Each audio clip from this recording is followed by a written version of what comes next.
number 6 here. So 2018-8 are those items that Commissioner Lee had asked to review even before last week. So they are sort of in the mode of being reconsidered officially.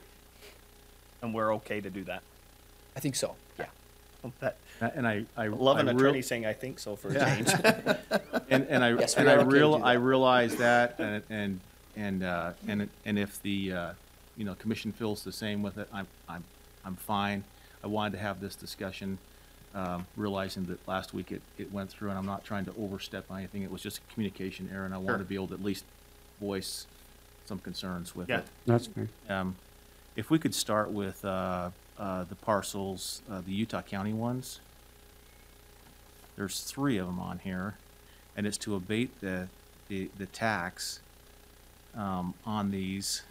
Some of my concern with these, and maybe it's an understanding level on here is that, and I realize that it's taxpayers paying taxpayers on this issue, as Paul and I have discussed it back and forth, but the reason why I brought it forward is because it seems a little bit counter if we're going on Greenbelt and we're saying you got to pay this back, and yet we have parcels that come into Utah County and we don't pay it. We just absolve it. Aren't we tax exempt? And yes, but we are tax exempt, but the property itself, so somehow things are falling through the cracks on it in my estimation as we're looking at parcels, or as these parcels come to us. We should be going back and saying, if we're taking it off of Greenbelt, somebody should be paying it. Because it seems a little counter to me that we're saying you need to pay these when we're transferring these things, and now we come to Utah County and we're saying, oh no, but we don't have to do it, or the people before us who are selling the property or giving the property to us don't have to do it. That's a little problematic. It seems double standard. That's the reason why on these 3 I wanted to bring it up. I realize that in essence it's again taxpayer dollars paying taxpayer dollars on it. But in some cases, those taxpayer dollars are not all our taxpayer dollars that it's going towards. I mean, it's part of it's with the schools and everything else. So that's the discussion that I kind of wanted to have.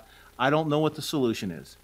I'm just bringing it up as it's problematic when we look at property like this and we bring it forward without rectifying it.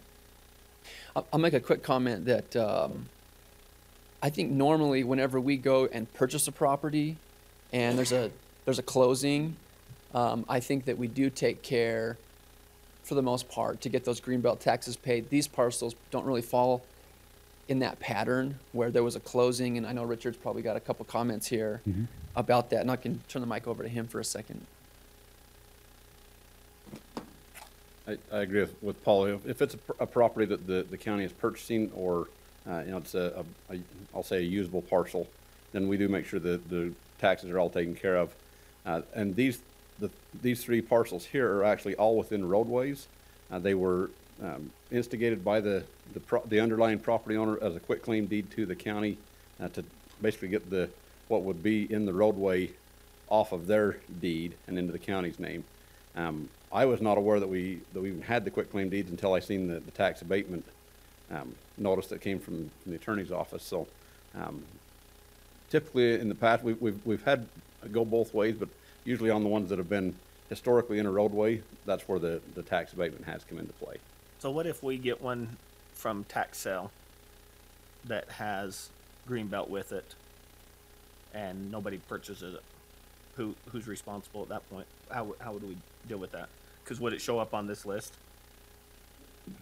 If it's struck off to the county at the tax sale, then those taxes are wiped off at that point in time, because that's a new deed that would come I into think the that's where county. Commissioner Lee's talking about. That's what I hear saying. That's the problematic part, because otherwise people can just dump it. Well, If we're not covering that, we're going to Well, claim the property. It seems fortunate that it happens to be on a roadway, and I get that. But still, there was a lien on that property, and an enforceable lien on that property, and it just happens to be on a roadway, and we assumed everything with it, and there's no payment for it.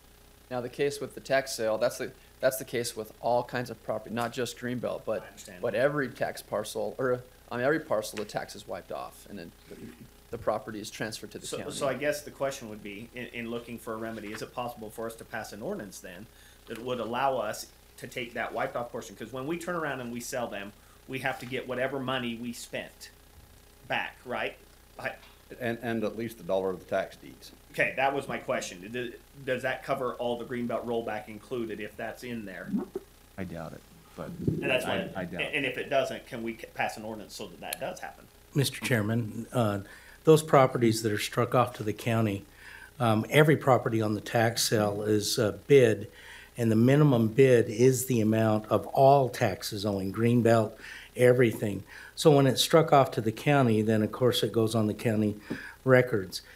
At that point, if anyone does, with a vested interest, come to you and want you to entertain them buying it, my understanding is we start at that minimum amount, which includes all It has those them all in taxes. there. Yeah. The tax deed amount plus an administrative cost. So the other question I have, Richard, on this one is, not what's which I don't know the answer to, is this is only a portion of property that others own, right? I mean, Yes, it it's- was part of an overall deed for properties adjacent to the road as well. They did a Right. quitclaim deed for the portion that's within the road right of way on those three that are coming to the county. So it seemed like they would be the ones that would be responsible for paying the rollback tax. Yeah, and if we go that way, it's historically been in the road and in the public's use. But even though it's been part of that individual's deed, it's really not been a piece of property they've had any control over. That's I was kind gonna of say, where the at dilemma that point, is. I would hope that all commissions, present and future, would take care of land that's not their use, that we would, in human interest, get rid of their tax, because that would seem like unfair taxation to me. But, I'm And I one know, person. in the time that I've been here, we've actually had it go both ways, where there's been times that we've paid the rollback taxes as the county. There's been other times that it's been struck off just like it is on So this. quitclaim deed means that they receive no financial benefit with it. Correct. The only benefit they've received so far has been they haven't had to pay the They're not paying tax, taxes on that. taxes, On the that property. appropriate On the taxes property on under that the road. property that they That own. we already took claim to anyway, and they were the underlying. Correct. So, Okay.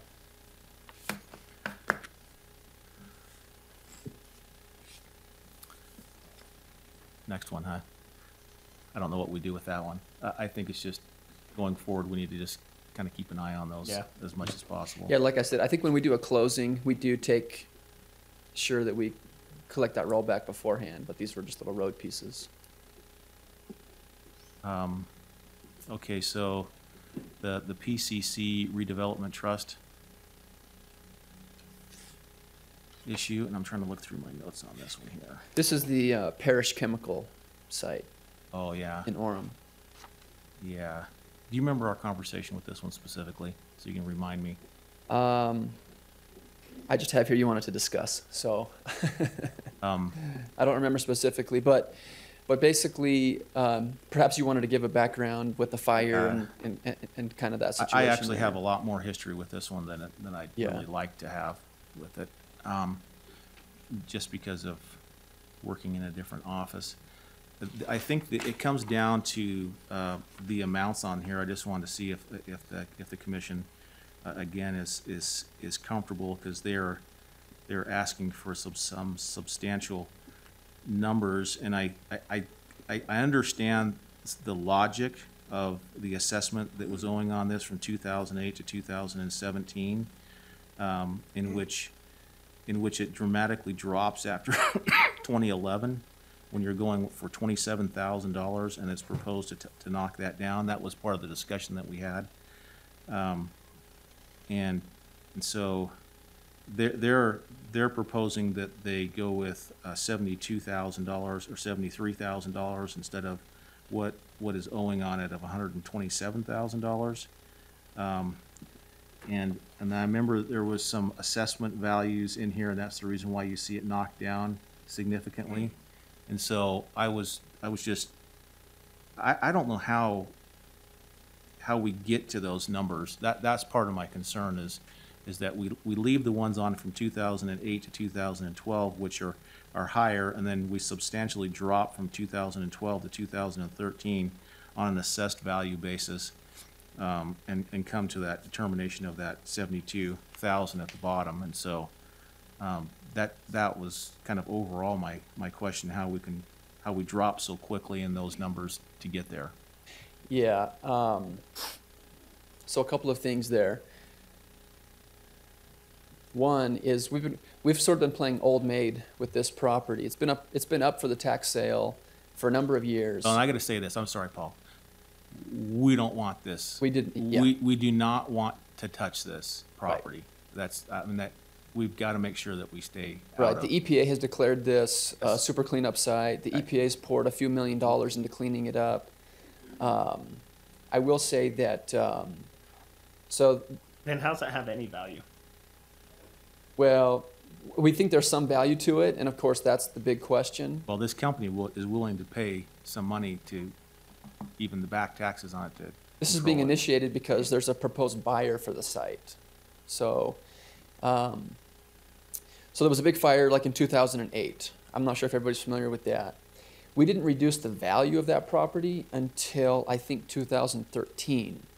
So, the fire and the realization of the status of that property was finally realized, 5 or 6 years down the road.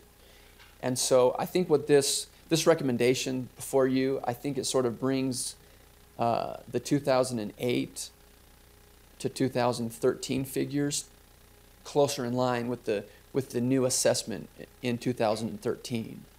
And that's by far the bulk of the request to reduce the taxes. It is basically the 08 through 13 years, because it didn't get revalued sort of after that fire until 2013.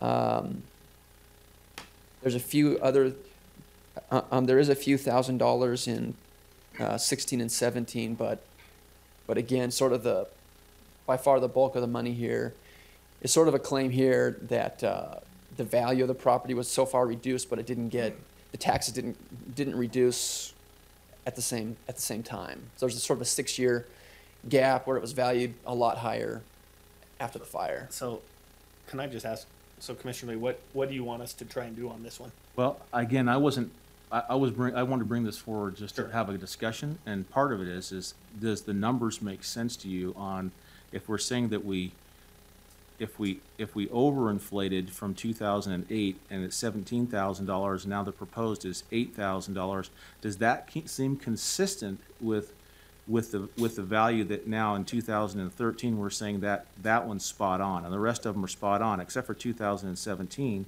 and 2016, they don't reflect appropriately. So I'm just wondering if, and I'm just thinking out loud. Again, I wasn't necessarily bringing this forward to say, let's do this or do that with it. I wanted to have a discussion.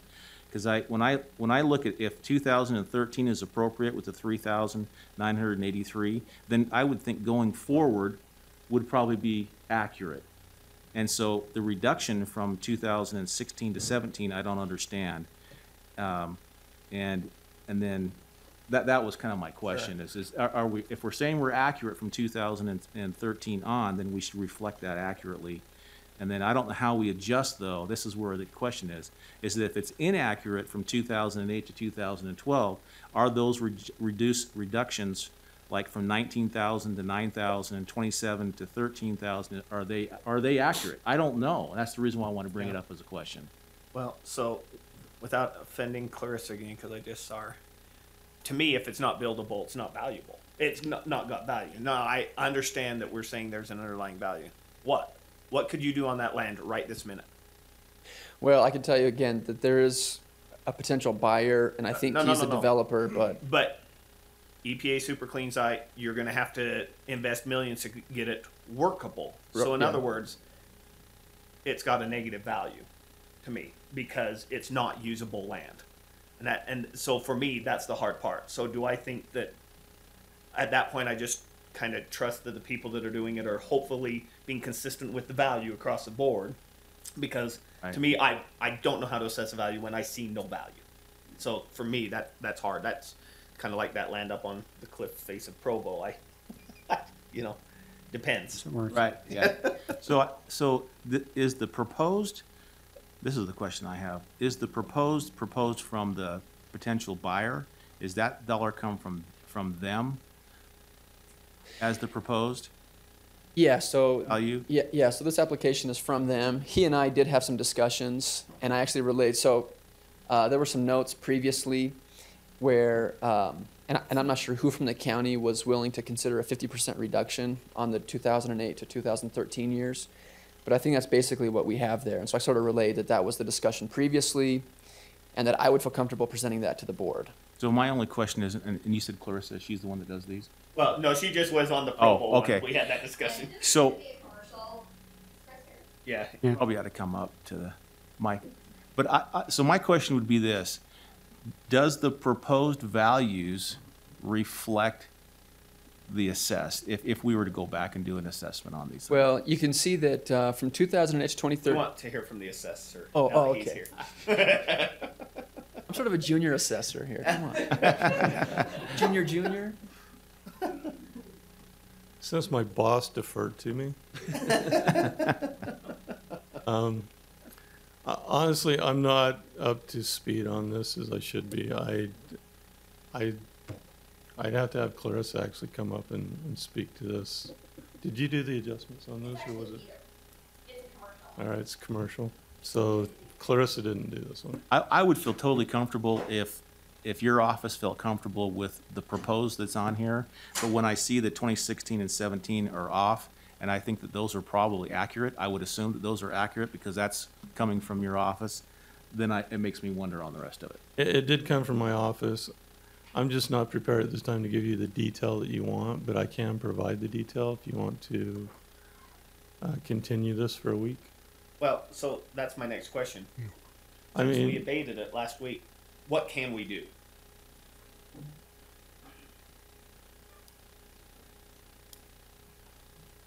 I wish I'd have known. And obviously, I- Commissioner Ivey, same thing. We, Yeah, we I- would have never moved it. I wouldn't have Unfortunately, moved sorry. on consent if I knew. And any Stevens, questions about it. sorry I couldn't we get on the have- phone, I would have.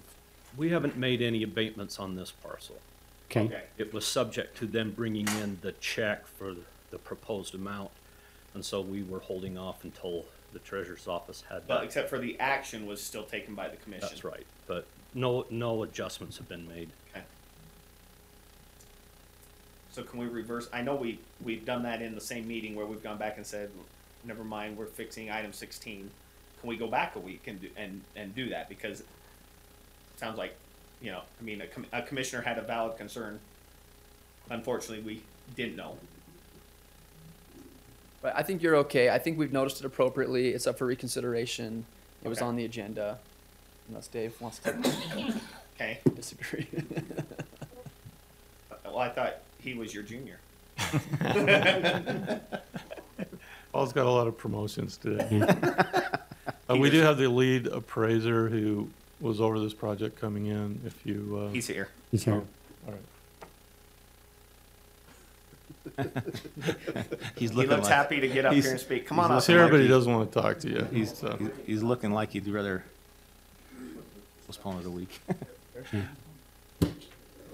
If you're not completely briefed on it, let's, wait for a week. we can wait, I would be That would be happy good to wait to for a give week, you but I the will time. say a couple things. Are there some cleanup funds that are available for this?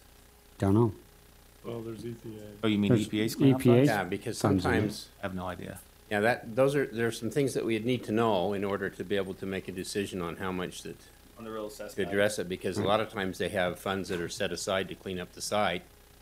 So it's just a matter of time and the I think it funds. sounds like we should take at least A a week week. on this one to find out some of those answers. Yes. And let you get familiar with it.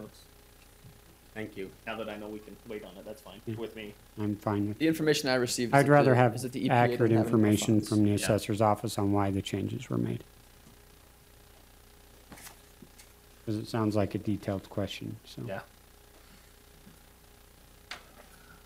Okay, the next one was, with Richard and Jean Larson.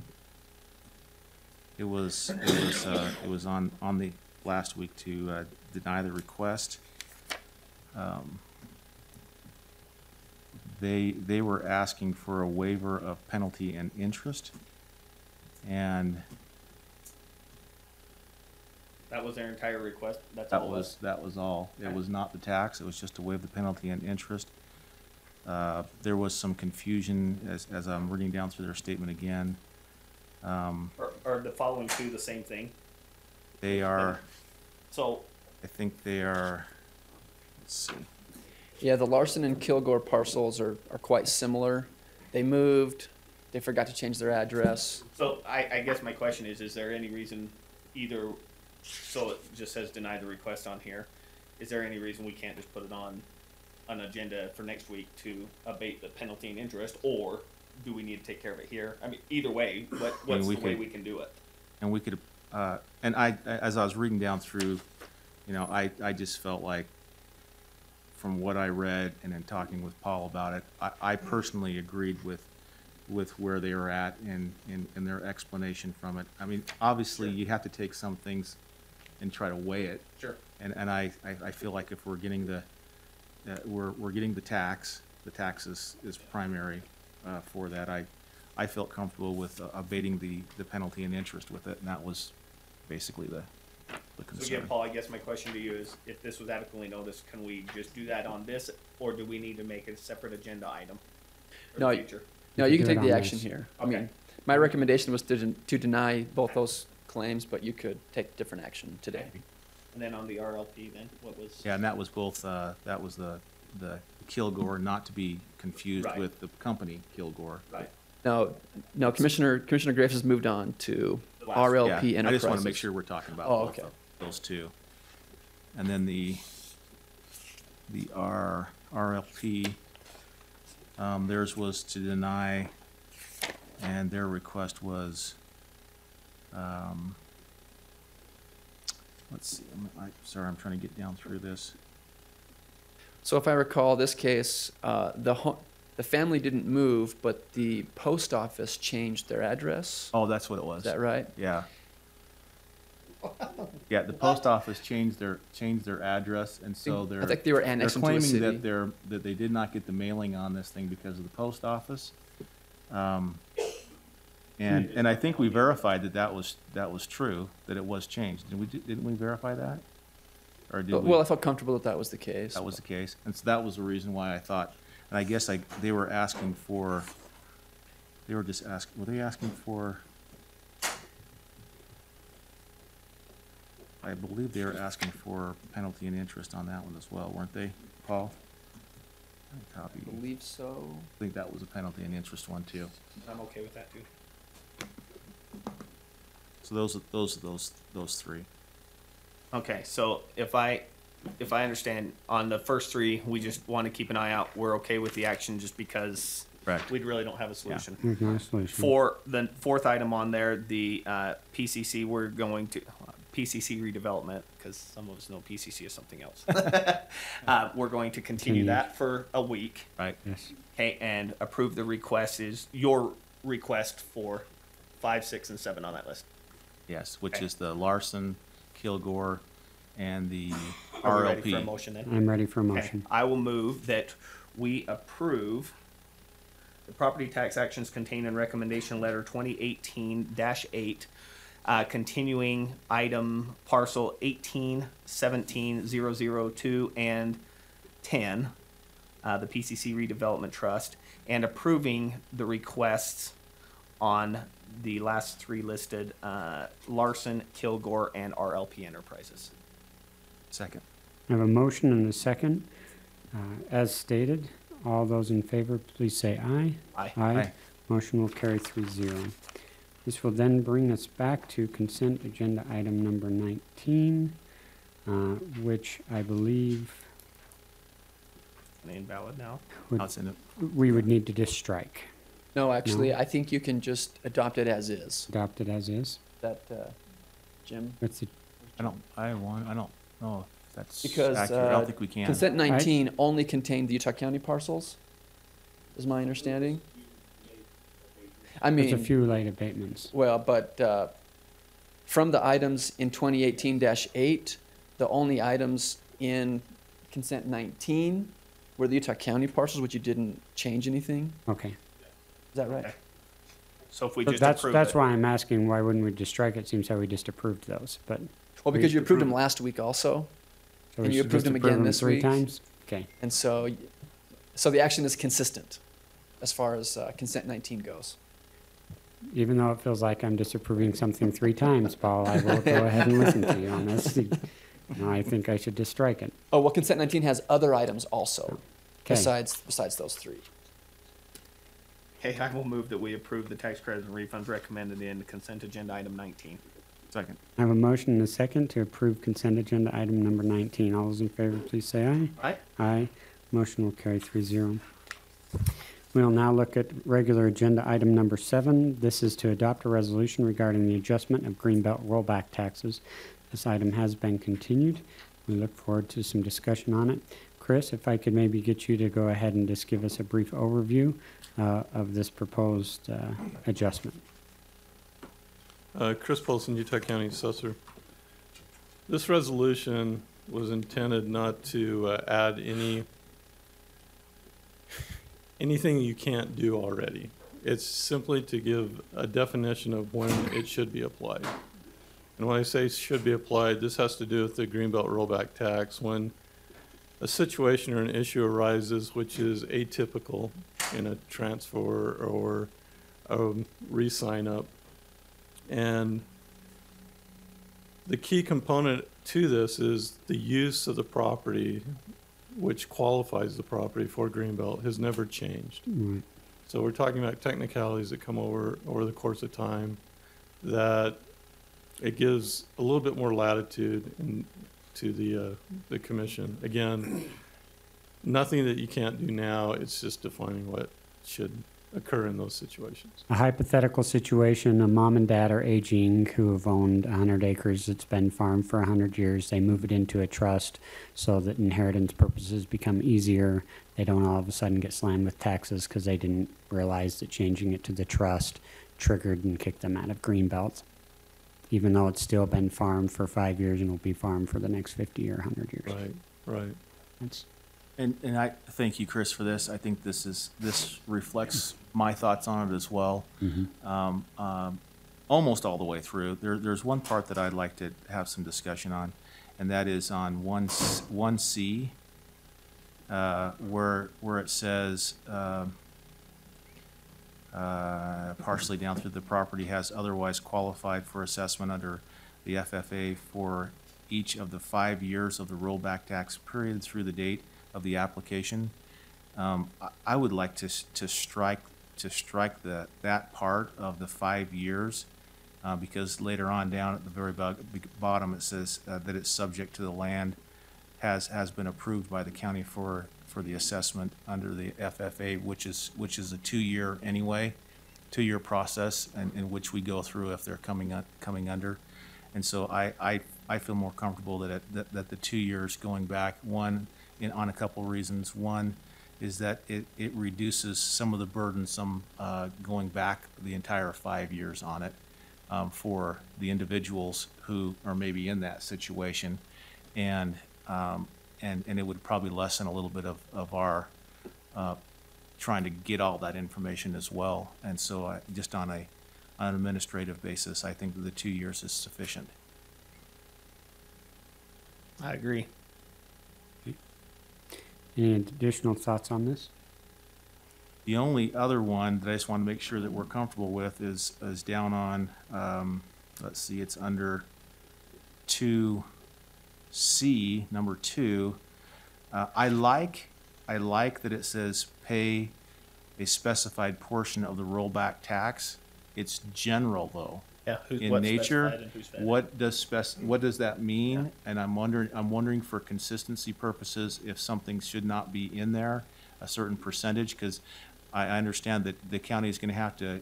There's some effort here that it's involved, and I'm wondering if and I just don't.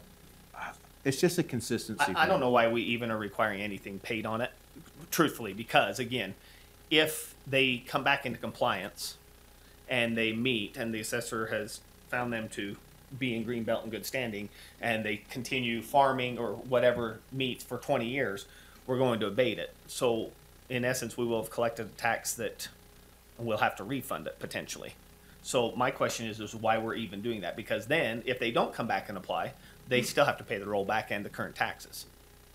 So, And I have a little different perspective, and I see Sure. what you're saying, but I think that because of a technicality like that, which is not necessarily the taxpayer's fault or the county, speaking that way, that there's a certain amount of obligation that we have in expenditures of funds and time and resources from the attorney's office to the assessor's office. Sure. That is incurred that we can. 'Cause but if when we call it rollback tax, we can't collect it. If we call it pay a administrative fee, that's what I mean. To Well, me, that's- it's different. Yeah, I see what Because you're the saying. tax Oh, gets I see split what you're up. saying. Okay, you're saying and then rollback. 9% of whatever is specified is what the county gets to handle all of that. So if we just change the So if we wording, changed it to an administrative fee of some sort, a percentage, like you say, 1% of the rollback for the time, or, whatever that percentage would be, then, if we did a percentage, then it would, if it's a large one or a small one, Right. it's equal across. Yes. Equal across the board. Right. Mr. Jones and I talked about this for quite a while. We didn't want to constrain you with what you could do. So up above, on C, the last sentence, it has the word may in it. Mm-hmm. So adjusting the rollback tax obligation, it may, and then it gave you the options down below on those 4. And So that so was the this is intent. where I actually liked the current verbiage on this. Not that we might need to change that from tax to an administrative fee, but that's why I like Section C, because it gives us the flexibility to look at it on a case-by-case basis, and if we feel it's appropriate, then we could assess a specified portion that we would then determine through the hearing process.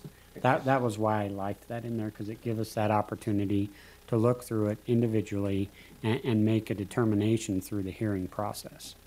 And the ones you'll see in the future will be the atypical situation. Right. So we're trying to give you enough latitude that you can do what you need to do. well, and that's why I say, if we're just trying to recoup some of the costs we have, we would want to change that. I'm okay either way, like I say, because, the problem is if we don't have a percentage and we have a specified amount, we have potential for inconsistencies in there. Yeah. And that's the only thing where all of a sudden somebody will come in and say, well, you only charged them 100 and it was, 40-acre parcel in Alpine, or, whatever. Whereas if we do a percentage, it doesn't matter if it's land in Santaquin, land in Lehigh, land in Eagle Mountain. It's just for discussion. I agree that we should take the rollback tax part of it off and put administrative fee on there, however. So pay a specified portion Yeah. Yeah. of administrative costs. Or maybe if you're gonna take the rollback tax off and just pay, A specified administrative fee. Yeah. And do we Yeah. want to set what that is? We could pay a specified administrative And fee. then why don't we do this? And then we could just can adopt adopt a it, fee and then we'll schedule. need to Yeah. adopt a fee schedule for it in the future. Yeah.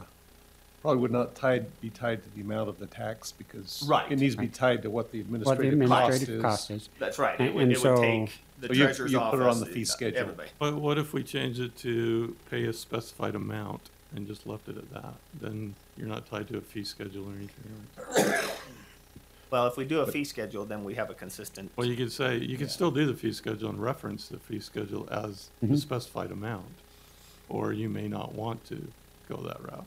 But with the specified amount, again, it gives you latitude. Gives latitude. You could just add an additional subsection here, right after pay a specified portion of the rollback tax, add pay any applicable administrative fee. And then it would, if we have one on the fee schedule, that would be applicable. yeah. So you'd say pay applicable administrative fee. Yeah, I like that too. Those are the only questions I had with it. Thank you again, Chris, for your work with it. Okay, so what I would have is then we were striking the 5 years out of section 1C. On C, we would be amending section C-2 and inserting the words pay applicable administrative fee with the opportunity for us to adopt a fee schedule in the future if we so choose. I'd entertain a motion. Well, I just want to clarify. I thought we were changing it from 5 to 2 years, or did I miss it? We are, by striking it, gets us to striking it. 2 years. I just wanted to make sure that I was. C on the same- requires that you get back on Greenbelt. Right, And that right. process requires a 2-year. I just want to make sure on the language, because I stepped back in during that Yeah. we didn't need to change that to 2. Yeah, by striking the 5 and leaving the last section, we get Okay, to 2 then I years. will move that we adopt the resolution with the changes as stated by Commissioner Ivy. Now, did you get those for the record, what he stated? Sally? Did you hear what okay. Okay. Second. I have a motion and a second to adopt regular agenda item number 7 with the noted changes of striking in subsection 1C, the 5-year portion, and in section 2C, subsection 2, striking the current verbiage and adding paying applicable administrative fee. All those in favor, please say aye. Aye. Aye, motion will carry 3-0. All right, and I believe we are on to regular agenda item number 8. This is to abate the rollback taxes for property serial number 46-810-0200. And Okay, I so believe I have Commissioner a Graves question. has a I question. put this on, obviously. This is The word abate, yes, the word abate, I had a misunderstanding because I talked to two different attorneys. I didn't realize Paul was the authority. I should have just gone to him. Now, for the record, he did talk to 2 attorneys, and then I cleared it up for That him. is true. That is So I actually want true. that on the record. That is absolutely true. That's because Greg never listens to me. Actually, that's why abate's on here, because I listened to you. No, I'm just kidding. My question is since I've put it on as an agenda for abate, can we modify that to say defer to meet the code that is there? Or do we need to strike this and bring it back? Oh, because of the way it was Yes. noticed? Since I put it on, I would be willing to do Well, that for the I discussion. think there's a second question that comes into play, and that is that, has it gone through the process that we just adopted? It is, Yeah, it's actually back on Greenbelt. so For, has for it gone through the 20 process? for 2018, it will be on Greenbelt, yes. Well, it has not actually gone through the process that we just went through. They went on what we thought would be the process. So that the assessor's office has actually gone through and done that. They're in production. They're in Greenbelt. They verified all that. So yes, Okay. to some degree, Yeah. to say they followed this exact process, Yeah, Now, the request part and the other parts, no. Right. They I didn't- think that's your question. yeah. Right. Yeah. I would just, I mean, for the first one, let's just, I would prefer that we go through the entire process that we just established. You This know, and I resolution think sort that- I think it's 90% done, but. sure, doesn't bother me. Like I say, where they're already back on Greenbelt. Right. I'm excited for the opportunity. Right, that I think have we with could this. strike this, and then it gives us the opportunity to go through the process. Bring it back. And then it avoids the other conflict. Yes. So, the way we've drafted the resolution is that this would go through what we call the green folder process, which is an application under County Code 21-8. And then it goes through that process where all of this can be verified and presented to the commission. Right. Okay. And then move to strike regular agenda item 8. Second. A motion and a second to strike regular agenda item number 8. All those in favor, please say aye. Aye. Aye, motion will carry 3-0. Next, we have regular agenda item number 13. This is to look at adopting a resolution regarding an interlocal cooperative agreement with Eagle Mountain Redevelopment Agency for the Sweetwater Industrial Park Community Reinvestment Project Area Number 1. This is a very large project, and we will turn some time to Eagle Mountain to introduce us to this item. Commissioners, Mr. Chair, thank you for the opportunity to be able to be here again and present. My name is Ifo Pili. I'm the city administrator for Eagle Mountain City, and I'm speaking on behalf of our city here, but we also have other individuals here. But first, I'd like to recognize our mayor, our Mayor Tom Westmoreland. He's asked me to sort of present on behalf of our city. Of course, he's here to answer any questions that you may have. We also have our Economic Development Director, Aaron Sanborn, as well as Rob Sant from Lewis Young Robertson in Birmingham. They were hired to consult with us on this project and prepare the project area plan and budget. We did make a presentation last time with Rob, and so we're happy to do that again. We'll leave that up to your discretion. I also want to recognize Teresa Foxley. She's the president and CEO of Economic Development Corporation of Utah, as well as Russ Fotheringham, also with EDC Utah, here representing the project as well, their interest in the project.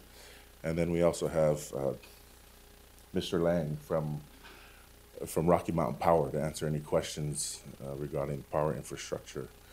So I will turn some time to Rob Sant after I maybe say a few words of introduction, if that's okay, if That'd be it's fine. okay to go through that presentation again.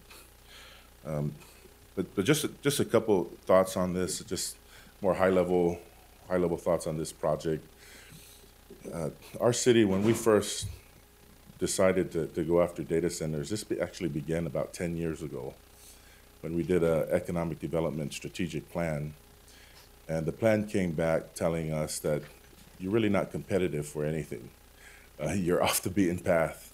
You're not close to I-15, transportation issues, with the exception of data centers. Because of where you stand with the power corridor, where you are with mass amount of land, one of the largest cities in the state as far as land mass. So there were things that aligned us up right. There are certain things that we needed to do over the years, and we've done them. One of those things was to sell our gas and electric utilities. And so this has been about 10 years in the making, going after data centers. And we come before you with a data center, and not just a data center, but the biggest to ever land in the history of the state. And we're very proud of that opportunity. The mayor and council were very concerned because of ideology, watchdog groups, politics surrounding tax increment that come down on these things, especially when we're asking for large amounts of increment. So the first thing that was done, and even in communication with you commissioners and Commissioner Lee, the first thing was done, we commissioned a study, a fiscal impact study, and that hasn't been done before with others that have brought this independent study to take away politics aside, ideologies aside. Is this the best thing for our community, and not just Eagle Mountain, all the taxing entities involved? And the study was done. Coming back, when the study came back, it said that we would get about 1,000% return on investment if we went with this data center project, net the proposed increment. So all ideology aside, all like I said, politics aside, our council decided that this was what was best for our community and what was best for all the. It didn't impact anybody as far as it didn't have any negative impact, but extremely positive one. And so we've come here with study in hand, plans in hand, and Rob, turn the time a little bit to Rob to go over some of the details of that project. But the benefits that we see, just some highlighted benefits, over $100 million in infrastructure into an area that we're all getting about $66 total in taxes. $100 million of infrastructure not only benefits Eagle Mountain, but the rest of the county on that side, and even further south down to Alberta with power infrastructure and opening up water infrastructure and all kinds of benefit. This particular property is about 480 acres, and it's adjacent to, on one side, it's adjacent to a mink farm, and on the other side, it's adjacent to a wastewater treatment plant. And so the arguments about would this ever come, I mean, I'll let you decide if anyone would ever come to a mink farm and a wastewater treatment plant as their neighbors and provide billions of dollars of taxable value. But again, we see this as a great benefit to not only Eagle Mountain, but to the county. And we have, we want to turn some time also to, before I turn some time to Rob, to Teresa Foxley, to speak towards the benefit that it has for the state. And so.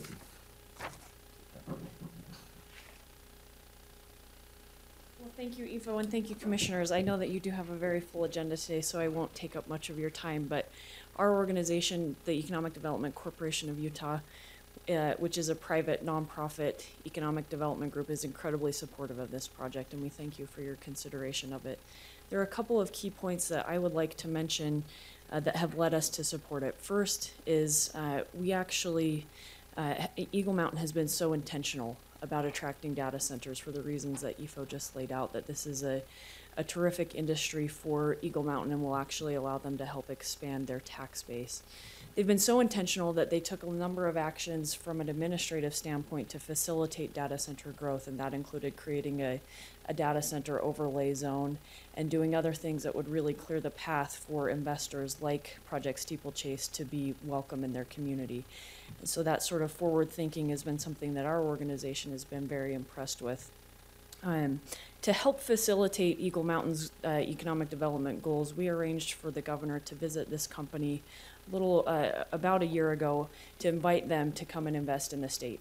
And at that time, we highlighted Eagle Mountain and said that it would be a community that would be terrific for this type of investment.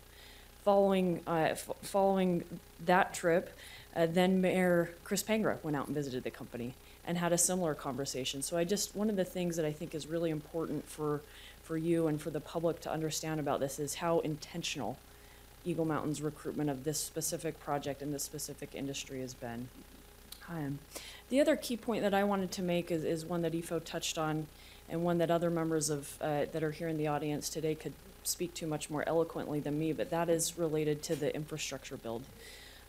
This company will be fronting the cost of a significant amount of infrastructure, upwards of $100 million. To provide you with a little bit of context there, the state, as you know, is moving the state penitentiary from the point of the mountain to the northwest quadrant of Salt Lake City.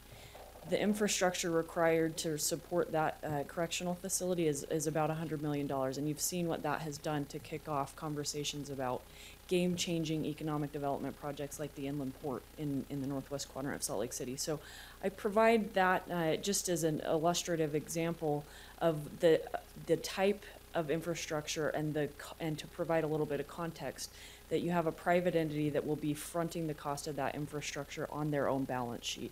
So it's also a very well-capitalized group that will be able to do this, but not only will the infrastructure go to support this particular project, but having an upgraded power infrastructure there will, as Ifo mentioned, generate opportunities for future job-creating capital investment in the Cedar Valley and beyond into this Alberta site that we all worked on together as the mega site. So our organization, again, is remarkably supportive of this. We thank you for your consideration of it, and of course I would be happy to answer any questions that you may have before you hear the particulars on the tax incremental financing from Mr. Sant. You have questions here specifically, or I wouldn't mind hearing from him and then going through our questions. Sure, that'd be fine. And Mr. Ivey, I just have one other thing, Commissioner Ivey, which is a letter from Governor Herbert expressing his support that he wanted you to have. And I'm sure that's fine being public, so we would happily take that as long as you're. Is that the same one that I'm you guessing sent? it's the same emailed? one. Okay. That is the one he's emailed us, yes. Thank you. Thank you.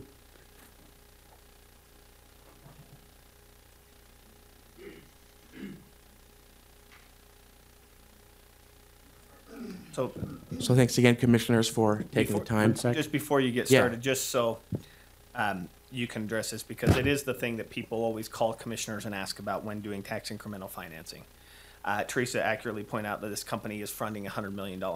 Hence, that is what they ask for. Part of the tax incremental financing is to help offset some of those, but it only can go toward that site. And so I think it's important that people understand that it's all this intertangled web for that.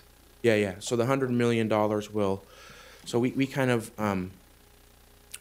see this data center as kind of the anchor data center.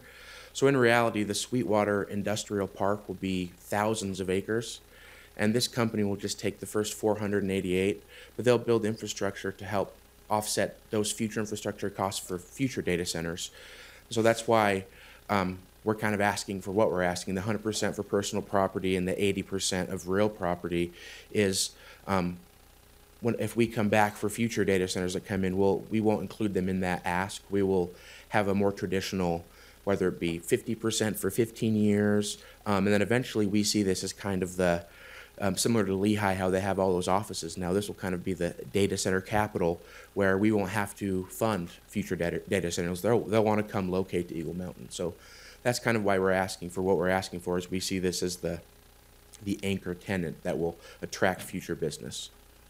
So the presentation is similar to what I did earlier this month. So would it be beneficial to go over that again, or would you like me to focus on certain parts, or just answer questions? I think Questions will be Questions are appropriate.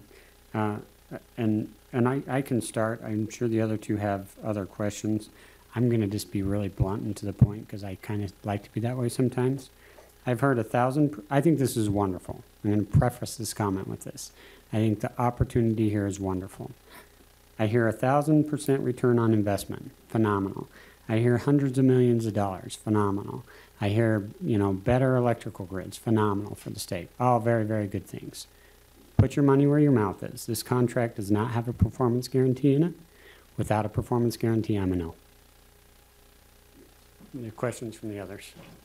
So, Can I tag onto that? Because Yeah. that's exactly was my questions the other day when we sat down and talked. And that's holding their feet to the fire on this thing and where that works. In looking at the opportunity, and I'll call that an opportunity. The opportunity is ripe for a lot. The power alone for the county in what we get, it has down here that Rocky Mountain Power, Provo, Lehigh, and the service territories were about 1,055 megawatts. That's what we have in the county right now. This thing's estimated at 500 megawatts worth of power coming in with additional capacity. I mean, there's benefits to the county that are huge, and so again, on an opportunity basis, I think there's a ton of opportunity that's here, and like I spoke with you yesterday, it all comes down to making sure that we have something in place that is measurable for us, that we understand. I do have, like I mentioned to you yesterday, I had some concerns with tax increment financing. Typically, we do it 15, 20 years. This one, however, is going out to potentially 40 years with a phased, the phased process with it, with the payment triggers, the triggers in there, and the trigger being they are the ones that initiate when the trigger actually happens. So I gave you some questions yesterday that I had that hopefully you're going to go back and ask and find out with. But how can we get to a point to where we feel comfortable that this has been in place in such a way that there's measurables for us to say what they're saying they're going to provide is actually going to happen. I think that's overall a basic question that I think. I appreciate that, Commissioners and Mr. Chair. So some of the questions, discussions we had yesterday, Commissioner Lee, is as well on this is, when I mentioned they're putting their money where their mouth is, but not necessarily their mouth, they can't commit to the 10 phases. They have to make these investments in order for them to function. If they don't, the increment doesn't trigger. And the neat thing about this project that's different than others that maybe require less performance in the Asher Interlocal, and I'm going to address where we feel we have the performance in there, but what makes this a little bit unique is that they don't get any increment. They're not even asking us to waive fees, impact fees, development fees. We're charging everything to them because they're very cognizant of how that is viewed, and they want to stick. They're very proud of the fact that our study said that, and they want to make it real, continue to make it real. And so from our perspective, we have an interlocal agreement. We have interlocal agreement with them. We have a development agreement. We have an agreement with just the water and sewer. And those agreements that hold them to the utilities, we can't necessarily have them in their interlocal. It obviously isn't going to be between the county and the company. It has to be between the city and the company. And we have those development agreements, which I believe we sent to you, that holds their feet to the fire, both from the sewer, from the water. We also have Rocky Mountain Power here that can explain what they've committed to. They have to order these $100 million of infrastructure. We actually got to go out to bid now. These transformers are 18 months out. And so they have to make all these investments before they get a dime of anything. And Mr. Chair, if they were to leave and say no 6 months from now, we're out nothing. not even a development fee. They're putting money in escrow for us to pay these development. They're paying for these inspections, so we're out nothing. And so for us, the upside is far outweighs any type of risk that we would be putting ourselves in. But with that, we believe that our development agreements and our agreements with the sewer and water agreements and the agreements they have with Rocky Mountain Power hold their feet to the fire. Can you get specific with us on that? Because that's part of this as well, is that we're accepting the the development agreements. But I'm looking at Exhibit C right now. Where does that say that? Where? Not in the exhibit, but in the actual development. So the development agreement is not between the county and the company. We don't include what they put down for utilities in those interlocals. It really has to do with just the increment. But it is from the city. It is an agreement between, that development agreement is between the city and the company. Yeah. So I think just just in looking at that, because we are, in essence, if I remember reading through the interlocal agreement, we're accepting the development, agreements as well as part of this interlocal agreement with the city, between the city and the county. And so to see that wording would help. I think it would help with some of the angst that I is wish possibly. I had the development agreement between the city and in front of me, and we can go line by line. And again, while I would, I'd love to see that and read through that, just for comfort's sake, not distrust, but just, I would also, to me, I would need to review that, because I don't see that in our contract. It wouldn't have to be specified, but there's some type of understanding and binding there that we're for It's sure not in here. It's not deliverable in on this. those. Yeah, I would actually say we should strike that from our agreement, because it isn't, to me, it's not part of what the county does. Sure. And so to me, I would like to And- see and us if- actually even strike the development agreements If from we're it. not dealing with the development agreements, then I need some type of assurance in the contract I'm signing that there's a performance guarantee. But from my understanding, we Protect set our- the Right, development. the interlocal agreement just makes reference to the fact that there will be development agreements between the city and the developer, but the interlocal agreement doesn't have any provision that would make it conditional upon having those agreements or having a performance of those agreements. Once, in the current format, there are no conditions with regard to the ability or the requirement that the county provide that tax increment to the agency. If you want, we can maybe try and pull it up and go over the language. I don't know, Aaron, if you can. From my understanding, I thought we've sent the copies of both the sewer, water, sewer, and the development. For me, I'm a little different. One, I would like to take just 1 second and thank Rocky Mountain Power. Rocky Mountain Power, behind the scenes, with Eagle Mountain and the Commission and EDC Utah for the last several years, has worked together trying to bring a lot of projects here. There has been a lot of work, and to land what's being landed is been a long time coming. Not always what we thought, but we're excited for this to happen. So a lot of kudos to Rocky Mountain Power for a company that maybe gets beat up when they step up more than people ever would realize. Two, for me, this county is way different than Salt Lake County. Salt Lake County has a lot of unincorporated area that they put businesses in. And we always tout all the time that development isn't what the county does. We like to see everything in the cities. Agree. Our county has the lowest tax rate. We're such an insignificant portion on these that I laugh, because the county has become an obstacle in some ways, and every city fears dealing and coming for tax incremental financing. Now, to me, that's not all bad, because that also means they know they better get their ducks in a row before they come. That's a good thing. But when they do, and there's a good project, I would hope that we can work through those details and not be an obstacle causing a city moving forward, that we can get through it. And so, like I say, I hope we can reach that agreement where we can make somebody else up here comfortable. I don't know where Commissioner Lee stands. Commissioner Ivey has stated. So I'll tell you, I want to find a way to make this work, and so That's the reason why I've had all the conversation, and I think we're at the point of making this work. Again, I've got the development agreement right here in front of me that you sent to me, or I think Aaron sent it to me, whatever, a couple days ago or whatever.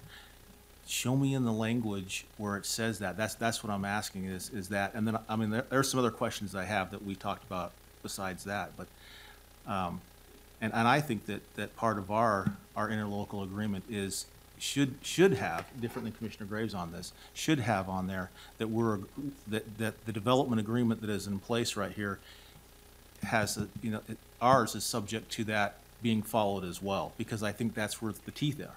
I think the teeth are there. Yeah, what I was saying is if they didn't want to give those to us, then we should strike that part and not Oh, I have see. any liability with it. Not Yeah. that they're not important. I agree with you. If I like the teeth in it. Again, talking about the power, it's just unbelievable to me what the power will do for our county, especially the South County, when we're talking about development there. That's the reason why I have any excitement about it. Otherwise, I would not. But that power is huge. It's a huge factor for our county. So I've got the development agreement here. Where are you looking? so, Article 6. and I'll just tell you, wrapping up where I was, I'm a yes, but I'm a contingent yes. My yes vote today would be contingent upon Alpine School District, because if the school district doesn't go, there's no reason for any of us to ever pretend that, because they're such a big player. So for me, There tonight. yeah, right. Okay. So Article 6 in the development agreement, Commissioner, talks about first 6.1, water and sewer improvements, What page are you on there? 9. 9? Okay. 6.2 is roadway expansion, talks about the roads. It does refer to the exhibit in Exhibit C. Now, if that language you feel needs to be stronger, we can certainly make that a contingent upon it. The reason, again, Commissioners, the reason why we didn't feel like the language needed to be as strong is they don't get a dime from us. They have to put this all in before it even triggers anything. So if they don't put this in, no harm to anybody. In fact, even if they go halfway, it's even better than what we have there now. And so that's really what the language comes down to. Like I said, if you want some stronger language, we can make it contingent on that. But as a staff, our staff, our public works staff, our engineers felt like this language was enough for them to be committed to the utilities they are bringing. Just as a side note, I know maybe a couple of you sit on the water district board. That's another entity we're going to have to meet with tomorrow. And at least from the staff's perspective, nothing was relevant after that besides the fact that they're putting in a $15 million worth of water line. As soon as they heard that, everything was just noise. 30 inches worth of water. We show them the exhibit. They've looked through that. They've actually told us what they wanted to include in that and felt like that was sufficient, at least from the staff level, for them to provide a recommendation tomorrow. So again, I'm not the attorney that's worked on this, but this is where it's maybe in Article 6, 6.1, 6.2, 6.3. That's the language, really the only language that we have in our development agreement. Okay. And I'm seeing the shalls in there, which is this pretty strong language. Very strong. Unlike our attorneys who make sure we get mays now. Commissioners, I just Unless we need to shout. Yes. But again, Teresa Fox, I just wanted to underscore some of the important points that EFO made, which were, one, your interlocal agreement requires that this be a data center operation in order for the tax increment to trigger. But to create a data center operation, the company has to pull the infrastructure out there. And so the interlocal agreement won't trigger until it's a data center, and the data center won't operate until the infrastructure gets there. So the problem is the open-endedness of it, I think. Yeah, And for Commissioner Ivy, I'll I tell you where think the the other thing that we open-endedness- normally get, so you can address this because you would have these. Normally what EDCU gives us is also, and I don't want to assume, but I believe that when he's talking about guarantees, most of the other ones we've seen are like, we are going to bring 1,000 of this type of job that roughly pay these type of things. I'm sure the city and EDCU has seen this. I haven't for this one specifically. All I remember seeing on the sheet was the location and the project name. So I think that's more or less kind of what we're looking at. In 40 years from now, Who's paying to fix the road they brought in? Who's paying to fix the water line they brought in? The taxpayers are. Well, in 10 years, because there's not a road that Right. lasts more than 10. Well, and they're not even asking for 10, they're asking for 40, right? Yeah, well- And so I'm looking at this from a long-term perspective in the interest of my taxpayers, saying I need a guarantee for them 40 years down the road that this is going to return on the investment, that they're not gonna pull up shop and leave before they have to pay a dime in taxes. Yeah. It's great that they made their money and pillaged us and left. I'm not saying that's what they're after, but that does happen with these things, and I don't like them. I'll be blunt again, I don't like them. I like the opportunities presented here, that's why I'm entertaining it, okay? But I've got to have some security that 40 years from now, this thing doesn't hurt my community. Absolutely, point very well taken from each of you, Commissioners. So I again appreciate the opportunity to respond. A couple of quick things on that. So obviously, as these do, one, these are critical infrastructure pieces for these types of industries. So as long as, how many of you have been on Twitter or on another type of website today? We are all continuing to use more and more data. So these sites, there is a huge need, obviously, for these types of sites. Because of the way that they phase on, 20 years from now, this first phase will become a full tax-paying entity. And so there are some of these inherent protections in the way that the tax incremental financing systems work. I did want to talk to that close the loop. But hold on, see, that's the problem. As you're gonna start talking about this loop, that's not entirely true. If in 39 years they finally wait and start the first one, then that triggers the 20 days. So it's 59 years from now. No, it's 1 year. Correct. No. No. The whole term ends at 40 years. 40 years from the first trigger date From the on first phase trigger one. of 20 years. So you have 40 years, I mean, a worst case scenario you could say, but It's worst case the scenario. current but language, you would not have to protect trigger against it worst for case 40 scenario. years, and then it would go for an additional 20 years after that. That's the protection I think we're trying to make sure, so the open-endedness, so if maybe there's a close date, so again, I understand Eagle Mountain saying, we're not out anything, in 3 years, if they've put half this infrastructure in, I think you realize you're out more than you'd realize, but I know what you're saying. Financially, the county is, or the city is still solvent. However, we still would have this open-ended TIF that can go for any data center, and they can come back in and it still sits out there and they still have 37 more years. So if there was maybe a close date that said within 5 years, if they haven't started in investing any of these infrastructures, I mean, I read what it said, what starts phase one, I mean, that can be, and as long as maybe that we add a deadline that says by 2023, Yes. that infrastructure they've invested. See, now the timeline has Now our- started, now and our now we're timeline feeling set. better. Now I'm feeling better. Well, Exact- so they're in the that's development exactly right. agreement, it does require that all of the infrastructure be in before phase one. So that's where the loop gets closed, is that they're not gonna operate until all of the infrastructure is put into the ground. Right, but they get to decide when they trigger in the agreement. That's all I'm saying. That's just, it's not that what they're asking for is unreasonable, and it's not that again, I don't know the actual company. We only know project names in this meeting. And so the reality is we're speaking in hypothetical, but what's to say that construction costs don't continue to rise for 2 years, so maybe they wait a year or two, have them come back down to where they estimated, and then all of a sudden they complete phase one in 7 years, and so that starts to trigger, for phase one for 20 years from that date. But then they wait 3 years to make sure that the plan is going according to their plan. So now we're a decade in, which again is not unreasonable in business terms. Again, we've been working on this for a decade. And then they start the next building and the next phase and the next phase. Now all of a sudden, by the time those are all completed 20 years, and you've got every 3 or 5 years that's all happening, like Commissioner Ivey said, now you're 55 years down the road. What protections, as we keep coming? Because as they come on and they say, because here's what happens. Ask Provo City and ask the airport. We bring in somebody and the governor steps up and says, we want to do this. And they come in and they say, we're going to do this to the airport. We're going to do this to the airport. We're going to do this for Provo City. All of a sudden, things change, and they come back and said, we're leaving, going back to Nebraska because we can't get our paint, blah, blah, blah, blah, blah, unless you give us XYZ. The state steps up and offers XYZ, and they still are leaving. And to some degree, they're not here in the same footprint.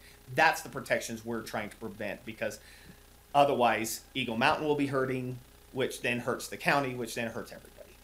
And I think that's what we're trying to make sure doesn't happen. Not that will, but we have to prevent against that. I understand, and the residents of Utah County are fortunate to have a board of commissioners that are thinking that far ahead, and I'd turn the microphone over to Mr. Sant, who can answer some more particulars on the interlocal. So, we could change the intent of the interlocal agreement, because the intent was to have a 40-year maximum, not go 60, 65 years. And so as soon as they trigger phase one, no matter what, 40 years after that date, the project area expires. So if they trigger the 6th phase in year 35, they're only going to get 5 years of increment off that 6th phase. And then once the 40th year expires, the project area sunsets. That's fine. And then would it satisfy the board if we included the infrastructure benchmark in the interlocal agreement? I think that helps. That helps me. It's conditional upon them building the X amount of Yeah, infrastructure. that way their investment's in there, you know, because it's way different. Like doTERRA, when they come back, they've proven they want to be a part. They've done a lot of things, right? And so PG or whichever entity they come to, it's a much easier ask, and the asks are different. Gotcha. Because they've proven. And then they've committed to building the first 2 phases, which is reflected in our numbers. Right. So, and I'll talk with Aoife about this, but would it help if we put something like future phases or future participation phases are predicated upon the completion of what's outlined here? Sure, I think it does. You know, so the payment trigger thing is the tip point. It really is. I mean, that's the one we talked about. And so, and I agree with, you know, the finality of that 40 years, but I want to talk a little bit about that 40 years and some of the concerns I have with the phasing.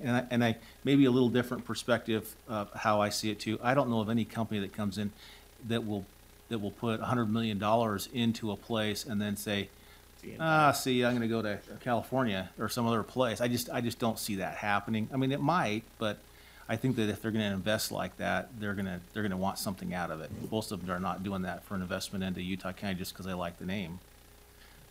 Anyway, so on the payment triggers, it says here underneath the interlocal agreement, the agency shall be entitled to receive tax increment for each phase for the additional period of 20 full calendar years commencing with the year after the agency triggers.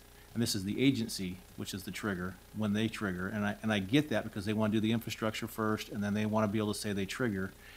My concern is that we go back to the base year, and the base year on this thing is 2017. And like I mentioned to you yesterday, Ifo, is that typically when we do tax increment financing, everyone wants to go to the base year, which is the lowest year, which is 2017 in this case. My concern is that we're holding 2017 even for future phases. And that becomes a little problematic for me, because if we're doing phase B, C, D, whatever that may be in 2030, and we're reaching back to 2017 as the base year, that seems inconsistent with how we typically do our base years. We want to hold that consistent, but we want to give the triggers as being extremely flexible on when they actually trigger it, depending on their needs or how they see the market. And yet we're not rubber banding that up with it too, so the base years don't move. And so, But we're only being asked, correct me if I'm wrong, 90% on property tax, 100% on personal. no. 80% on 80%. that. Okay, so let me see if I can offer this to Commissioner Lee. I agree with the principle and what you're saying. However, if we go forward in those years, right, the 80% becomes from a higher amount. So their increase from using 2017 as that base year, the higher the increase, the more money we get. If we take the higher year, the higher the increase, the less we get.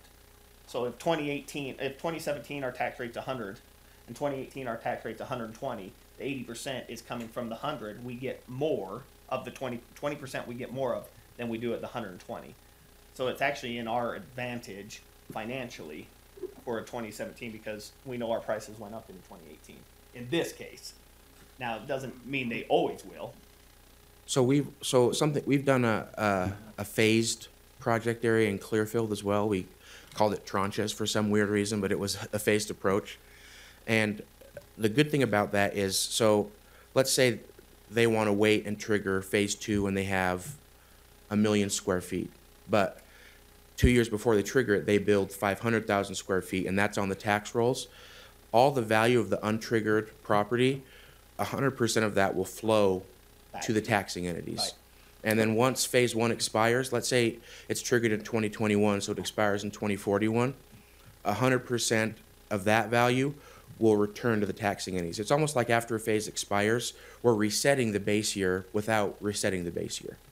So if the the $8 million that's from the phase one and phase two, as soon as that expires, that $8 million, 100% of it will go back to the taxing entities. Is kind of how the phased approach works. I'm trying to work through your analogy on Hey, that. so- If we're getting if we're getting 20%, let's do the 20%. If we're getting 20% of $100, that turns out to be $20. No. If you're starting with 20% your of base 120. rate, you start with your base rate. So in other words, the way the tax incremental financing is, we're getting the percentage of the increase, okay? That portion of the increase, the 20%. So if, let's say our base rate's 100 versus 120, and let's say the rate for that property goes up to 200, just to keep it simple, right? So on the $100 base rate, we would get $20. Right. On the 200, we'd get 20% of $80, or in other words, $16. So we make more money on a lower base rate. Well, no, because because you'd have $200 that you're adding that off of instead of the $100. Right, but if you start with 120, the increase is $80 versus the increase of $100. No, something's not right with that. So I think, so after phase one is expired, that value essentially gets returned and it's a new base year value, essentially. Yeah. So if it's $750 million, then after phase one expires, the taxing entities are getting 100% off of $750 million, and I think it's $5,300 is the base year. So I see your point. I kind of think that getting the money off of untriggered phases and expired phases almost resets that base year value. Yeah. So after the 20 years, then of course, the whatever planned phase A, comes back. Correct, yeah. So once a phase is expired, so essentially in this scenario, the taxing entities get revenue from four funds. You get it from the base year value, which is $66 a year. Then you get it from any untriggered phase. And then you get it from any expired phase after it's gone on for 20 years. And then you also get 20% of all active phases is kind of the four streams of revenue. And I think if we can put in some of those protections like you were talking about first, I like that, because the reality is if they start a phase, and you're right, if they have a 1 million square foot building and they've only built 500,000 square feet, and I say only, then the reality is they're going to trigger it because they are not going to want to pay it. That will start the time clock on it. Yeah. So. And I kind of figure too, if we add the infrastructure conditions, if we say in there, you need to build $100 million of increment, they're going to want to trigger as soon as possible to help repay some of that $100 million. Right.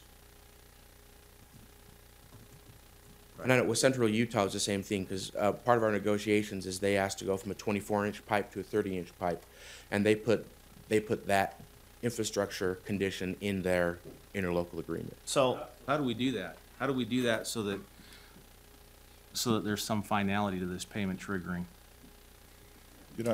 Like Rob was saying, my proposal, if there are some specifics from our attorney that if you can make it, if this is something you would consider, if it were for the language, the proposal is that if you consider it and then make it contingent on that language being put in there and allow us to receive those revisions to it. I'm sure from the company's perspective, the intent is all there. The intent was there, so it's just basically wordsmithing, in my opinion. And I don't think it changes the deal at all. It's just protections for the county. So if the company's there and they feel comfortable with it, I think for us it gives us a lot more comfort in agreeing to that if we see that in writing and not just from speculation. And I think that's the heart of my point as well, is this is something I would like to get behind. I don't want to come off as negative about it. I just need to make sure what I look at on this today is the contractual language I'm going to sign my name to. And I need to make sure that that contractual language has the protection in it for my citizens, not just today, but in 40 years from now.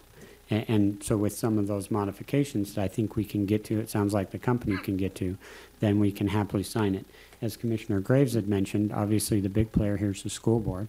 They'll be meeting. I would think at this point it would probably be appropriate to look at continuing so we can make those adjustments and hopefully follow suit of the school board and have those protections and get this done in a week or so. Yep, that works for me. I guess I would ask so that we don't leave here with a question.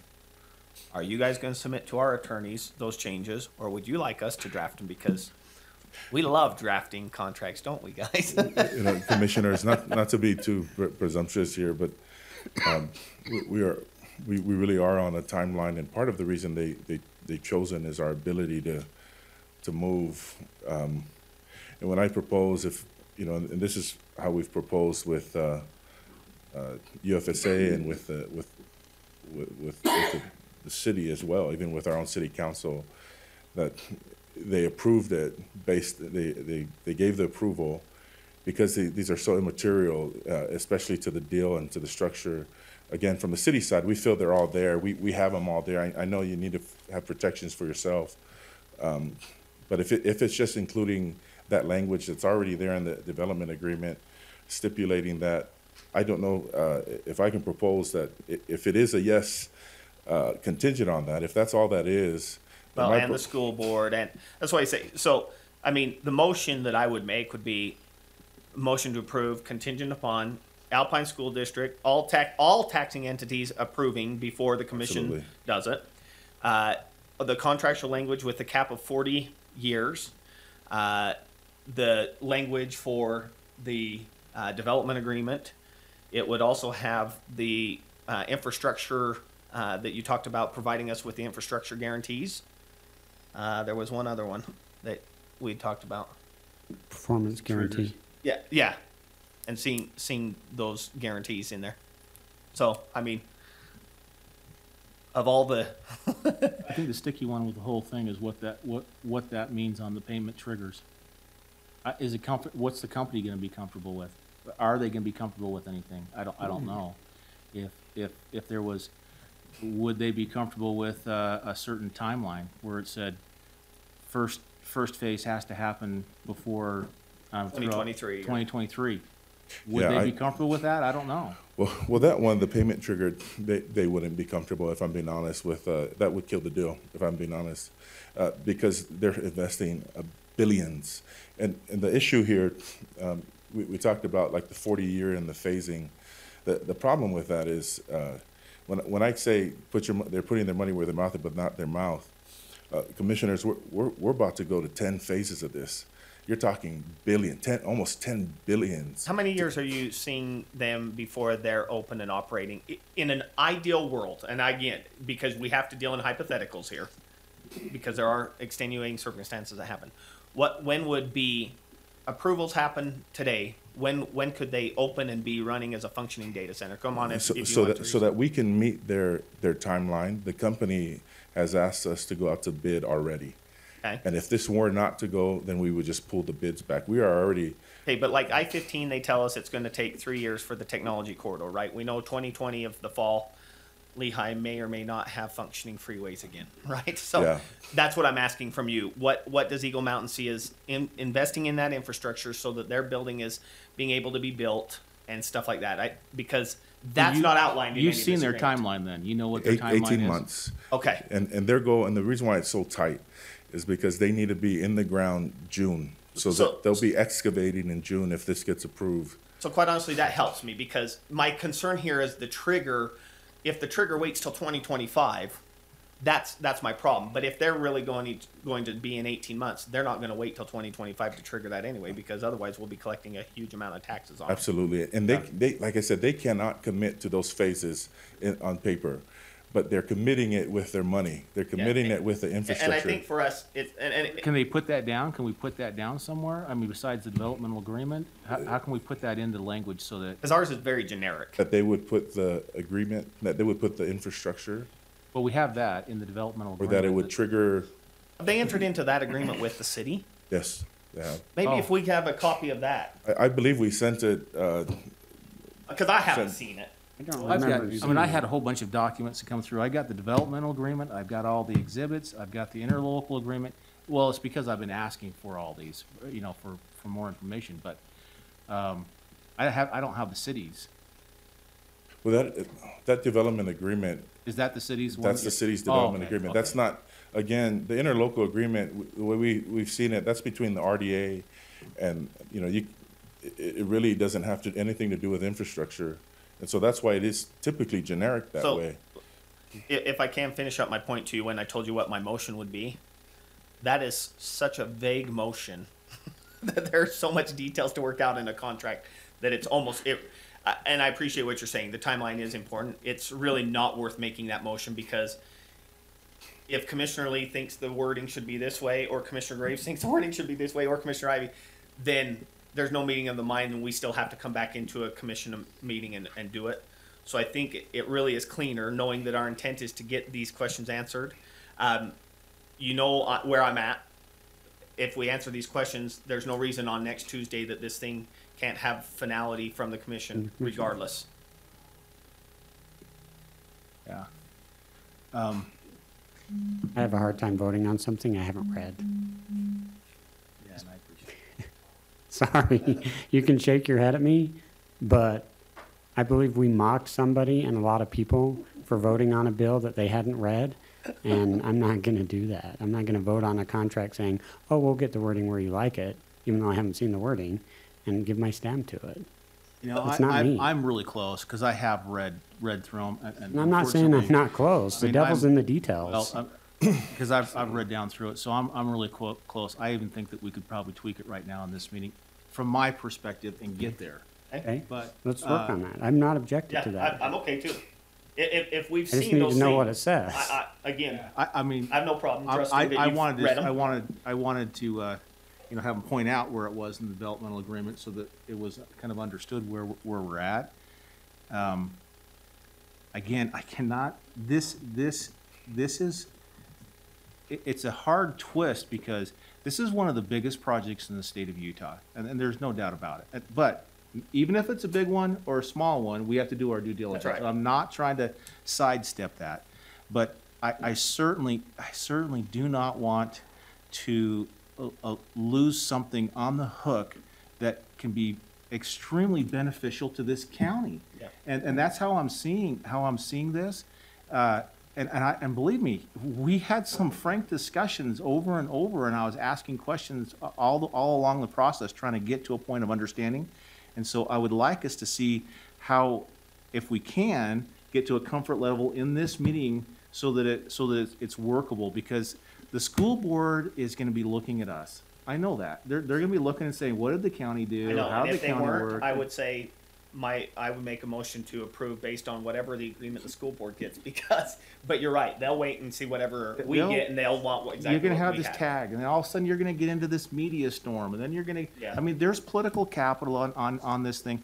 100% of personal property tax, holy smokes, that is hard for me to chew. Yeah, I but our can hardly treasurer get would like there. us to abolish personal property because it's hard to collect Yeah, it and as so it is, but. I mean, I'm looking at, and I am with you, because I hate that tax, but anyway, it's, to me, that one's a hard one to swallow. The 80%, I was always under the impression, Dave, that we can only go to 75 by state statute. So when I see 80, I wonder a little bit here and there. But still, the benefits that I see if this project goes forward and they're putting their money in and we're comfortable that this money's coming here and the city feels like it is comfortable with it, I think it outweighs some of the uncomfortableness that I have with what I see So here. modify what you'd like to get modified, and let's work on it. So I think the modifications, just like you mentioned, I think that 40 years needs to be an absolute 40 on that thing. There That was the cannot- intent, that- so we'll make sure the yeah, language that- is. So expires So- in 2038, Yep, tax year of 2038. Absolutely expires. There's no going over that. okay.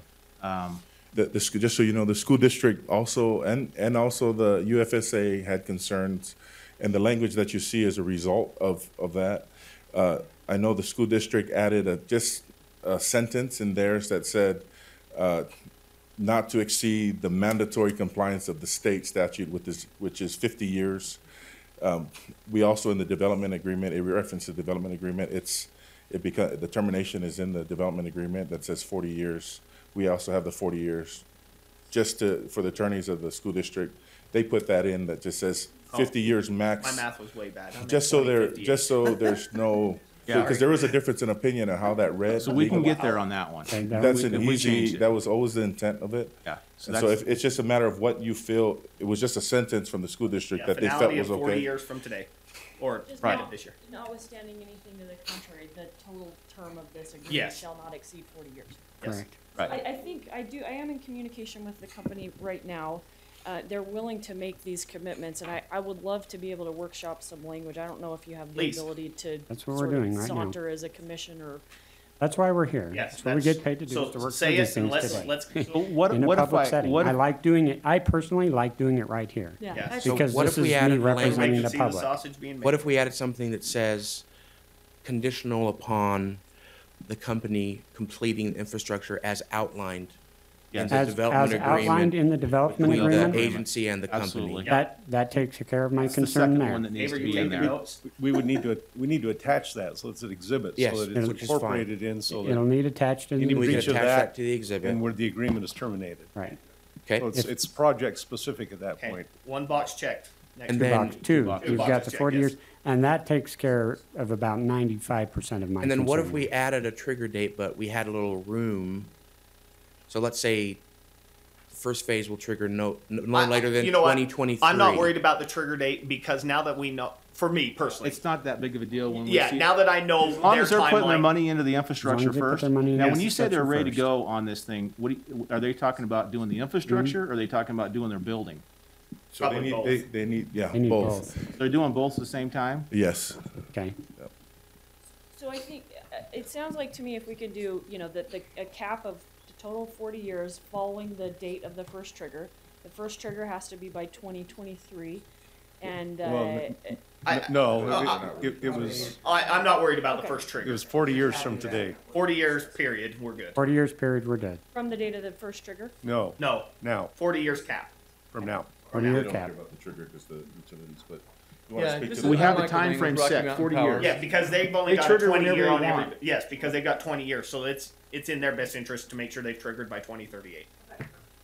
Hi, I'm Michael Lang with Rocky Mountain Power. I am a Utah County resident, live in Lehigh. I'm very grateful for the work that you do, also for the company, but just as a resident even, and I truly say that. I'm very grateful that you're doing your due diligence, and I believe that all of us who care to be informed would feel the same way. One of the major benefits to this type of a project, as you've already mentioned, currently all of the power that's available through the grid from all the entities, Lehigh City, Provo, Rocky Mountain Power, et cetera, is just over 1,000 megawatts. This project, obviously their load would be 400 megawatts, but the additional capacity above and beyond that is 508 megawatts. And none of that comes from Rocky Mountain Power.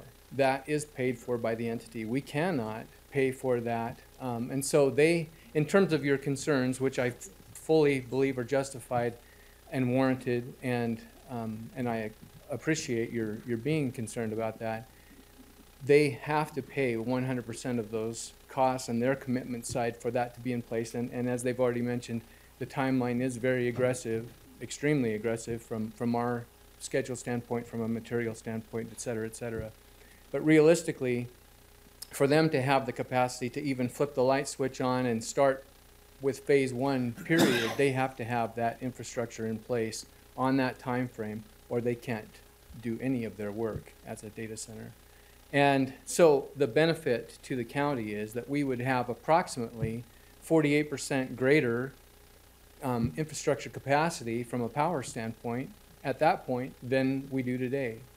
That's, you take and you cut the county on the east side where most of the power is That's in the half. reason why I'm That's sitting at what this we table. have, is That's additional why capacity. I want to reemphasize, that's the reason I'm willing to go against what I inherently fundamentally dislike. Yeah, no, and Okay? I'm totally with you, and I think That's- any I'm justified not dumb. I concern- recognize Investment the in this, benefit in the, there. into the county. Absolutely, and 100% of that comes from them. It's not Rocky Mountain Power saying, being able to come forward with any money or any other entity. So, Could you speak to, I apologize, could you speak Sure. to maybe, I know there's a question about timeline. I could speak to the city side, but maybe timeline on the power. You know, I'm making comments about transformers and stuff, but you're the expert. yeah, the lead time on those transformers, they're coming in at a very high voltage for a number of different reasons operationally and things like that. Again, that's a significant infrastructure improvement for the county and for everybody who uses power in the county, even the other entities that we don't serve directly. So it is definitely a benefit, but those have a significant lead time, in some cases 18 to 24 months. And so they don't have any more additional time to wait to be able to meet that time frame, and nor do we. They have to make that investment now. They've already made investment with us to move the schedule ahead to the point where it is. Cash on the barrel. They have to in order to move ahead, or we can't do anything. And they realize that. How long does it take to build a substation that has to be built on this thing? Because right now we have one at Camp Williams and one down in Mona, and this one's going to be in between. So how Yeah. long does it take to build the substation? It takes 18 months, and so exactly. Any additional delay It's beyond like this 1 point mile by pushes 1 that mile schedule. square. This is a big substation down there. Yeah. Well, and that's why I gave, not that you necessarily are speaking for Rocky Mountain Power, but Well, I am in this. right. view, yeah. We had a project that when we first came in, Commissioner Lee and I, that was worked on. The Rocky Mountain Power stepped up big time, and I'd like to think that even though that didn't happen, it's those type of partnerships and stuff that have allowed Eagle Mountain to the vision to look and say, yes, we can do this, and Rocky Mountain Power thinking and doing the same thing. So that was why I made those comments. We do appreciate what you're doing in helping the citizens of Utah County in that regard. And there's one other very significant benefit that hasn't been mentioned, and that is that a substantial portion of the generation that would be provided for this project will be 100% renewable. And all of that, for the most part, will be built in Utah with different renewable projects that'll come online. That may not necessarily be here in Utah County from a generation standpoint, but it absolutely benefits The clean reason air, the reason renewable that's energy. important is because it offsets the impact. People want to Exactly. pretend growth, fabulous, fabulous, fabulous. The reality is growth costs government money. It's painful on us and it hurts our air in Utah. And if we so want when we clean air- approach it smartly, then we can minimize that hurt. And that's why I have the concerns and reservations. And those are the things that make me like and want to vote yes for this project. So back to Dave on wordsmithing here. I think we all recognize the benefits. I want to get through these. We have the absolute on the 40 years. We have the addition as of the guarantees with the city on infrastructure. exhibit. As an exhibit. Yep. And I think we have our timeline trigger. So Work. I just want to Which one? reiterate the timeline trigger, because I think I heard you say a date.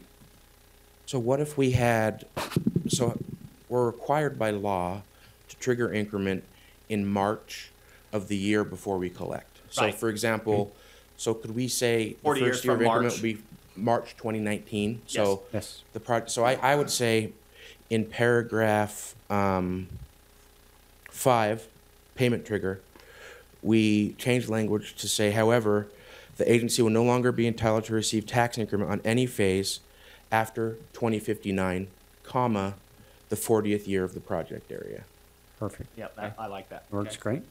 And then maybe for total payment to the agency, we just add a sentence after, within the project area, period, conditional upon the company or the developer completing the infrastructure as outlined in the development agreement. Well, I think Eagle contractually Mountain. we called them Exhibit. the agency, though, didn't we? Yeah. So you I would suggest that each additional phase also have a development agreement that's approved by the county, and that performance of that development agreement for each phase be a condition for any tax increment.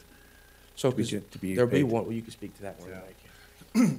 So the only thing is that development agreement outlines utilities that will build their entire phase. And so we don't plan on going back and amending that or having a separate development It's agreement. for all 10 phases. For all for 10. This one development agreement, and that's where this is really unique, is that they are building infrastructure to carry them out, to build out on that 400 acres.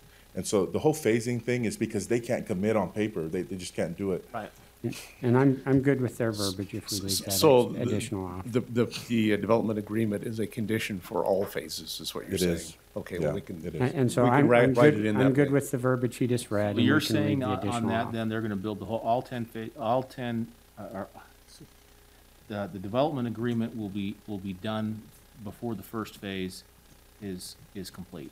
Yeah, so that infrastructure, Yes. yeah, that infrastructure is all gonna be put in, and it's outlined by our development agreement. Okay, so we got those. What's the, you had another one down there?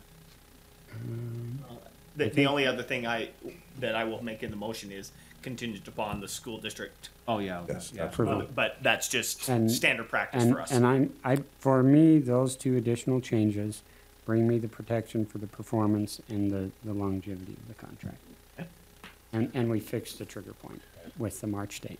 And the conditional approval, is it just the school district or all taxing entities? I mean, we Well, just let's need see to be what clear. We already got Unified Fires done, right? Unified Fire and the is city is done. City's done on that. You And still the got county and central county, Utah. Central Utah Water Project, and, Yeah, central School. Utah and school district. I don't see the water districts. no, do they're not. not. I Those are don't the want to only- speak for you guys, but I have a sneaky Those are the only suspicion I two know that where are you're. remaining. Yeah, the school district's the big player here.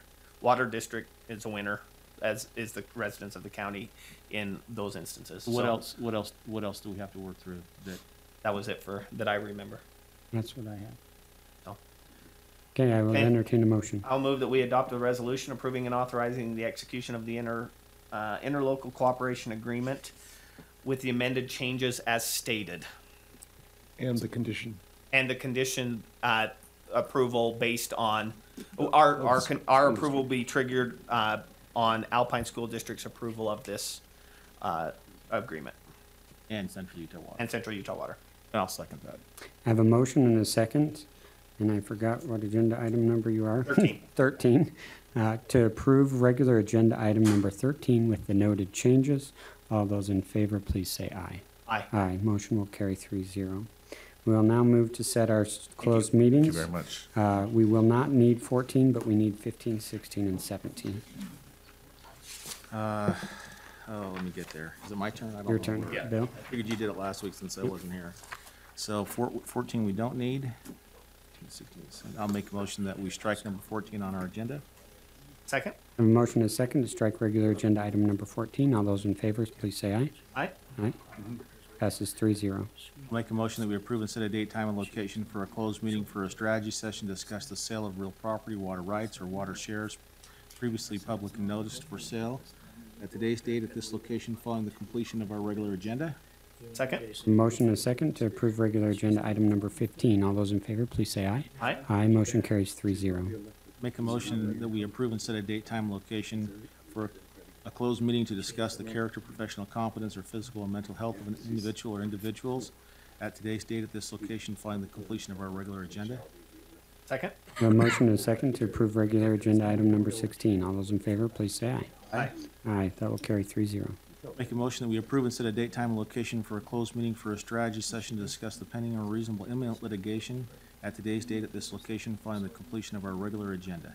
Second? I have a motion and a second to approve regular agenda item number 17. All those in favor, please say aye. Aye. Aye, motion will carry 3-0. Is there any general public comment? Seeing none, I will close the open session, and we'll move to our closed sessions. Thank you for attending. So if your baseline is 100 or 120, right? The year doesn't matter as much as